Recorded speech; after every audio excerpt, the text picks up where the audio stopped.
আমি বলি সবসময় প্রেমের আমি মিষ্টি বিলাই। কখনো ইচ্ছা নাই করার। কাউকে কি ভালো লাগে এমনি আপনার? আমি আসসালামু আলাইকুম, আশা করি সবাই অনেক বেশি ভালো আছেন। আলহামদুলিল্লাহ আমিও ভালো আছি। স্বাগতম আপনাদের নতুন একটি ব্লগে, আর স্বাগতম সাজিদ শিকদার ব্লগ ইউটিউব চ্যানেলে। আজকে আমরা আছি হচ্ছে, আপনারা দেখে হয়তো চিনতে পারছেন, আর যারা না চিনতে পারছেন তাদেরকে বলি, ইনি হচ্ছে করোনাকালীন সময়ের একজন ভাইরাল পারসন।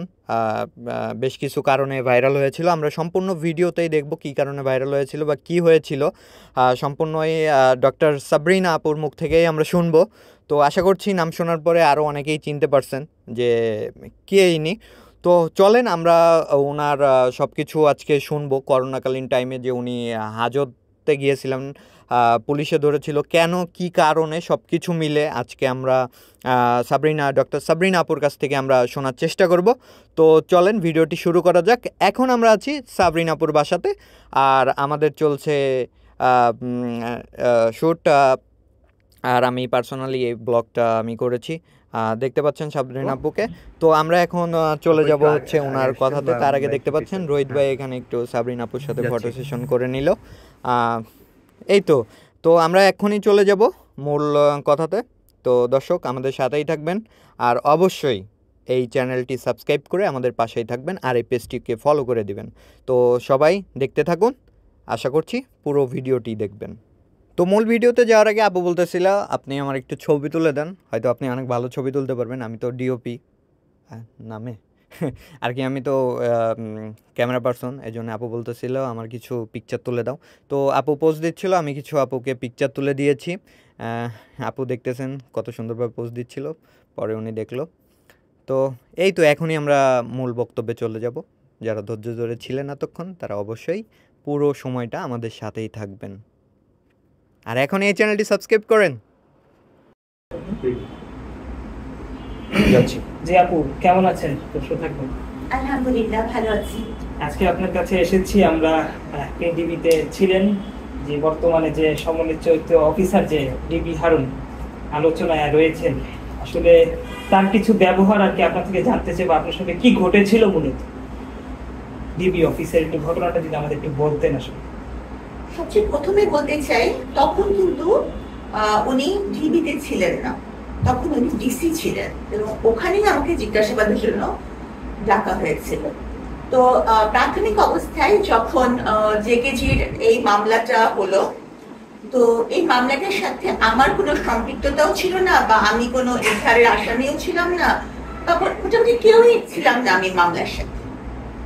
তো তখন এই জেকেজির যে সিও এবং মালিক, সেই সহ সেখানকার 7-8 জনকে বা তারও বেশি গ্রেফতার দেখানো হয় এই মামলাটা।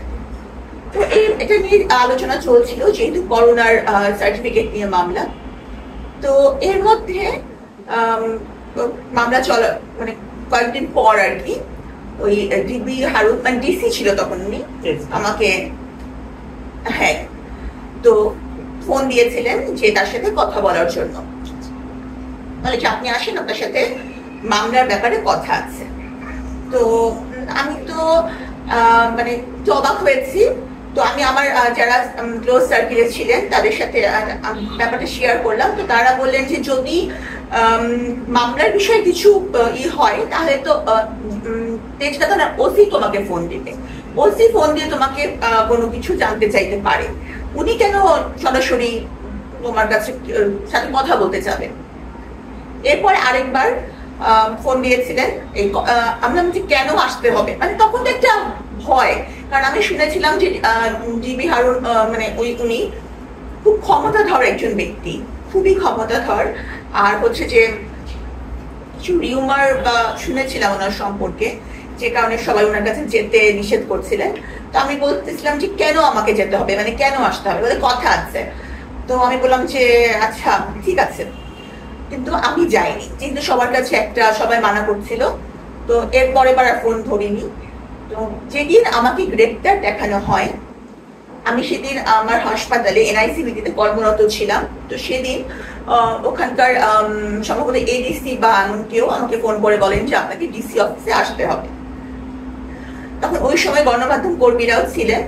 তো তখন আমি ভাবলাম যে যেহেতু আমি কিছু করি নাই, আমার তো আর কোথাও মানে বেশ বদলায় লুঙ্গি পরে পালায় যাওয়ার কিছু নাই, তো আমি গেলাম সরাসরি মানে ওই অফিসে গেলাম, জাস্ট এনআইসিপিটি খুব কাছেই, ওটা উল্টো দিকেই। তো তখন একটা ঘরের মধ্যে 1.5 ঘন্টা সময় আমাকে বসিয়ে রাখা হলো। একা ছিলেন? হ্যাঁ, একা ছিলাম, মাঝে মাঝে কেউ আসছিল। তারপর ও একটা সময় উনিও আসলেন। তো উনি আমাকে জাস্ট 2টা প্রশ্ন করেছেন। একটা হচ্ছে আপনি কোন মেডিকেল কলেজ এবং আপনি কততম বিসিএস। এই পুরোটা সময়ের মধ্যে আমাকে শুধু এই 2টা কোশ্চেন করা হয়েছিল। তো পরবর্তীতে আমি টিভি স্ক্রলে দেখতে পেলাম যে জিজ্ঞাসাবাদের ভিত্তিতে ডক্টর সাবরিনা এই মামলায় গ্রেফতার। তো উনি আমাকে এই 2টা প্রশ্ন করেছিলেন, কিভাবে এই 2টা প্রশ্নের ভিত্তিতে এই মামলায় সম্পৃক্ত থাকার জন্য উনি আমাকে গ্রেফতার করবেন। আর আরেকটা ব্যাপার হচ্ছে যে সরকারি কর্মচারী কর্মকর্তাকে গ্রেফতার করতে হলে একটা আইনই আছে, ঊর্ধ্বতন যে মানে অফিসার তার অনুমতি লাগে। উনি এনআইসিবিটির পরিচালক, তৎকালীন পরিচালকের কাছে কোনো রকম অনুমতি নেননি। আরেকটা ব্যাপার হচ্ছে যে সরকারি কর্মকর্তা এবং কর্মচারীকে সুনির্দিষ্ট প্রমাণের ভিত্তি ছাড়া, তথ্য প্রমাণের ভিত্তি ছাড়া গ্রেফতার করা যায় না। আপনি গণমাধ্যম কর্মী, আমরা তো খুব ভালো জানেন, এটা নিয়ে খবরের কাগজ লেখালেখি হয়েছে।